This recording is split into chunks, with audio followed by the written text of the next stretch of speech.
अस्सलामुअलैकुम बिस्मिल्लाहिर्रहमानिर्रहीम। आप देख रहे हैं हमदर्द फूड सीक्रेट्स। तो दोस्तों, मैं आज आपके लिए बहुत ही मज़े का रिफ़्रेशिंग जो है आलू बुखारे का जो है वो जूस उसकी रेसिपी लेके आई हूँ।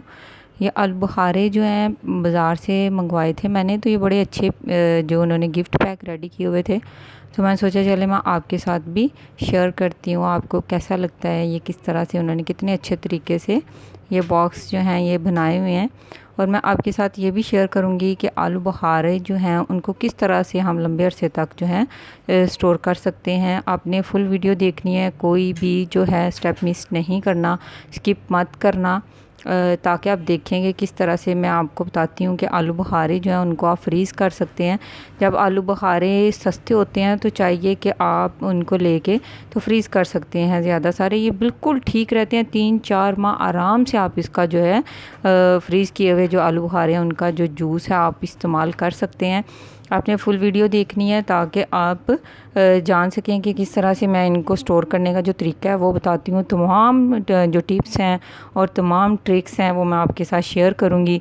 तो दोस्तों, अगर चैनल पर नए हैं तो प्लीज़ मेरे चैनल को सब्सक्राइब कर लें और बेल के बटन को दबा दें ताकि आपको मेरी हर आने वाली वीडियो के नोटिफिकेशन मिलते रहें। मैं आपके साथ टिप्स भी शेयर करूंगी कि किस तरह से हम आलू बुखारे को लंबे अरसे तक जो है महफूज कर सकते हैं। आलू बुखारे जो हैं ये हमारे लिए बहुत ही मुफीद हैं। नज़र कमज़ोर हो, हाफ़्ज़ा कमज़ोर हो बच्चों का, तो उनके लिए भी आलू बुखारे जो हैं ये बहुत ही फ़ायदेमंद है। और उसका जो जूस है गर्मी में बहुत ही फ़ायदा देता है। तो आप कोशिश क्या करें कि बाज़ार के जो ड्रिंक्स हैं वो बच्चों को ना दें, घर में ताज़ा जूस जो है वो बना के बच्चों को दिया करें। ये एक जो था आलू बुखारा बीच में इसको इस तरह से ख़राब था, तो मैंने इसे बीच में से फ़ौरन से निकाल लिया है, क्योंकि ये बाकी भी जो फ्रूट है उसको भी ख़राब करेगा। तो आप जो ही देखें तो इस तरह का कोई भी जो पीस होता है उसको सबसे पहले बाहर निकाल दिया करें और इस्तेमाल ना किया करें। तो मैंने 1 पाव जो है आलू बुखारा लिया है, तो इसको मैं अच्छी तरह से धो लूँगी, क्योंकि इसके अंदर उन्होंने मसाला लगाया होता है, तो जो कि हमारे लिए मुफीद तो नहीं होता, तो लेकिन फ्रूट को पकाने के लिए इस्तेमाल होता है। तो इसलिए इसको अच्छी तरह से जो धो लें ताकि जो ऊपर से मसाला वगैरह उसका जो असर है वो ख़त्म हो जाए। तो इस तरह मैंने इनको अच्छी तरह से धो लिया। 1 पाव आलू बुखारे से 1.5 लीटर जो जूस है वो बनता है। आप इसी तरह भी डाल सकते हैं, ज़रूरी नहीं है गुठलियाँ निकालें, लेकिन मैं गुठलियाँ निकाल रही हूँ क्योंकि कुछ के पास कुछ लोग समझते हैं कि शायद हमारा जो ब्लेंडर है वो ख़राब ना हो जाए।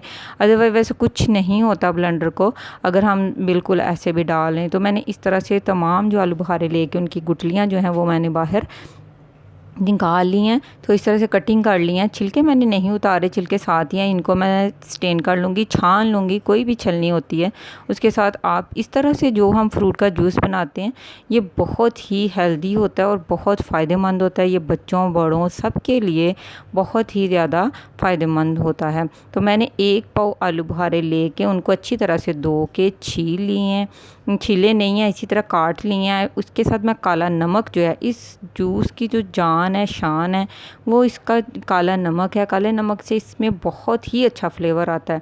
तो इसमें मैं लीमू का जो है रस भी शामिल करूँगी। तो मैं अब ब्लेंडर में मैंने आलू बुखारे जो हैं वो डाल दिए हैं।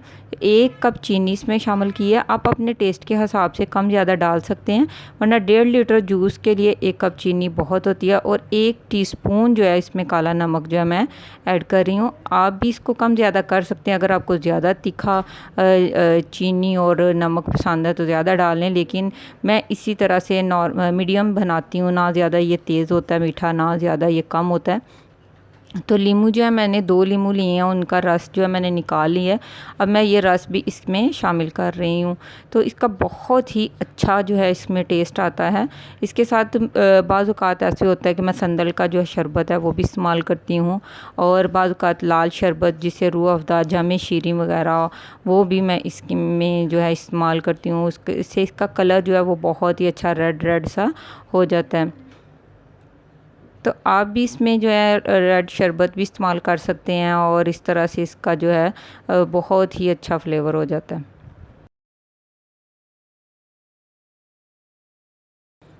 आपने इसको थोड़ी देर के लिए चलाना है, जिस तरह से आपका ब्लेंडर काम करता है। अगर जल्दी काम करता है तो 1 मिनट काफ़ी है, तो अगर तो स्लो काम करता है तो 2-3 मिनट के लिए आपने बहुत अच्छा इसको जो है ब्लेंड कर लेना है, ताकि बिल्कुल आलू बुखारे के छिलके जो हैं 1 स्पून जो है वो रह जाएंगे अगर आपने अच्छा ब्लेंड किया होगा। तो इस तरह ये मेरे पास जग है और ये वाली स्ट्रेनर है, तो इस जग के ऊपर ये फिट आ जाती है। तो मैं आमतौर पर यही इस्तेमाल करती हूँ कि ये बड़ी आसानी से इसमें से निकल जाता है। आपके पास जो भी टोकरी या छलनी या जो भी स्ट्रेनर है आप उसके साथ इसको कर सकते हैं।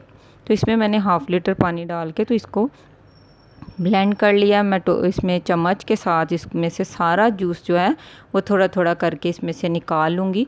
ये सारा ही जूस तकरीबन निकल जाता है। 1 चम्मच जो है वो सिर्फ आलू बुखारे के छिलके जो हैं वो रह जाते हैं। ये बहुत ही हेल्दी जूस बनता है, तमाम जो ग़िज़ाइयत है वो इसके अंदर ही रहती है। तो दोस्तों आलू बुखारा जो मैंने कहा था कि जो उसको सेव करने का भी मैं तरीका शेयर करूँगी, तो उसको सेव इस तरह से करना है कि तमाम आलू बुखारे आपने धो लेने हैं। धो के उनको अच्छी तरह से किसी भी सूती कपड़े से खुश कर लेना। खुश करने के बाद आपने किसी भी बड़े बॉक्स में या बड़े शापर में डाल के बिल्कुल ऐसे ही उसको गिरा लगा के या बॉक्स का कैप बंद करके फ्रीज़ कर देना है। को कुछ भी नहीं होगा, ये बिल्कुल सही रहेंगे। जब खोलेंगे बॉक्स में से निकालेंगे वो बिल्कुल ऐसे ही निकलेंगे और आप उनको एज इट इस्तेमाल कर सकते हैं। तो ये इसमें मैंने तकरीबन 1 लीटर बर्फ़ का जो बाउल वाला था वो मैंने इसमें तोड़ के डाला था। इससे ये होता है कि बहुत अच्छा ठंडा जूस हो जाता है हमारा और फ्लेवर भी बहुत अच्छा बनता है। पानी इसमें 1/2 लीटर डाल के इसको अच्छा ग्राइंड कर लेंगे और 1 लीटर जो है बर्फ़ का जो सांचा है वो इस्तेमाल करेंगे इसके अंदर। तो 1.5 लीटर हमारा जो जूस है इससे तकरीबन बन जाता है। बहुत ही यक ठंडा और मज़े का बनता है। आप इसको अगर बनाते हैं, ट्राई करते हैं तो मुझे ज़रूर कमेंट करके बताया करें। अगर चैनल पर नए हैं तो चैनल को सब्सक्राइब कर लें। और ये अब हम इसको पेश करने के किस तरह से भी आप इसको कर सकते हैं। मेरे पास ये मग है, इसमें भी कर सकते हैं, तो गिलास हैं उसमें भी कर सकते हैं, जिस तरह से भी आपको आसानी होती है। तो ये तमाम जब इस जो है जूस बहुत ही मज़े का बनता है। तो इसमें बाज़ जो लोग हैं वो इसमें चाट मसाला भी डालते हैं और बाज़ लोग इसमें काली मिर्च भी शामिल करते हैं। तो अगर आपका वो फ्लेवर है तो आप इसमें शामिल कर सकते हैं। तो मुझे ये ऐसे मीठा ही अच्छा लगता है, बच्चों को भी मीठा है इस तरह से इससे पसंद है। तो ये बाज़ार से भी इस तरह मिलता है, तो बहुत ही रिफ़्रेशिंग और मज़े का होता है। तो दोस्तों आपको रेसिपी कैसी लगती है। तो लीमू के जो मैंने ये टुकड़े थे 6 मैंने काटे थे डेकोरेशन के लिए। चाहे डेकोरेट कर लें ना भी करें, असल तो मकसद होता है जूस पीना और जूस की जो ग़िज़ाइयत है उससे। तो ये बहुत हेल्दी इस तरह से जूस बनता है। आप कमेंट किया करें, मुझे बताया करें कि आपने ये रेसिपी ट्राई की है, आपको कैसी लगी है। कमेंट ज़रूर किया करें। वीडियो को अगर पसंद आती है तो इसको शेयर भी किया करें और सब्सक्राइब ज़रूर किया करें चैनल को। तो यह आपकी तरफ से हौसला अफजाई और प्यार होता है। Thanks for watching. अल्लाह हाफिज़।